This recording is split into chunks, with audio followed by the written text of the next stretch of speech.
आमे बारंबार भुवनेश्वर रे शिक्षक विभिन्न समय आंदोलन करिसंती। सरकार दीर्घ वर्षे 3 मास आसिले मध्य मुख्यमंत्री विभिन्न मंत्री आम सहित बारंबार आलोचना करथिले मध्य अद्यावधि सरकारंकर कुंभकर्ण निद्रा भांगु नाही। बाध्य होई आज शिक्षक शिक्षयित्री भाई भौणी माने विद्यालय छाड़ी गुरु दिवस भली पवित्र दिवस रे शिक्षक मानक पई जेटा गुटे अत्यंत स्पर्शकातर दिवस। गुरु दिवस रे साधारणतः आम पिलांक सहित रही विद्यालय रे आम तांकर अनुकंपा बा भक्ति पाइबार आवश्यकता अछि। किंतु सरकार जो प्रतिश्रुति देउचंती बारंबार मुख्यमंत्री मान्यवर विरोधी दल नेता थिला बेले प्रतिश्रुति देइथिले आम सरकार आसिला भितरे निश्चित भाव में आपण मानकर दाबी पूर्ण हो पारिबो।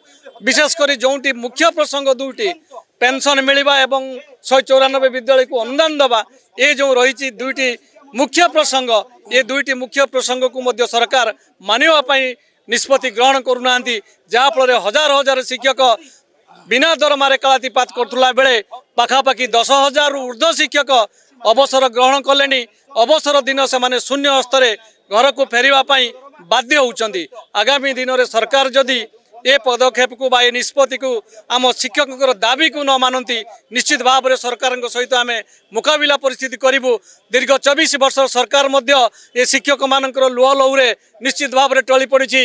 ये सरकार मानक आम चेतावनी देवाक चाहूँ जदि सरकार आमर दाबी पूरण न करती निश्चित भाव में आम आगामी दिन में सहित मुकाबिला करने आम प्रस्तुत अच्छु। शिक्षक संगठन यार निश्चित भाव में जवाब देव। धन्यवाद। जदि आपंक आम भिडी भल लगा तेब आम चैनल को लाइक शेयर और सब्सक्राइब करने को जमा भी भूलु नहीं।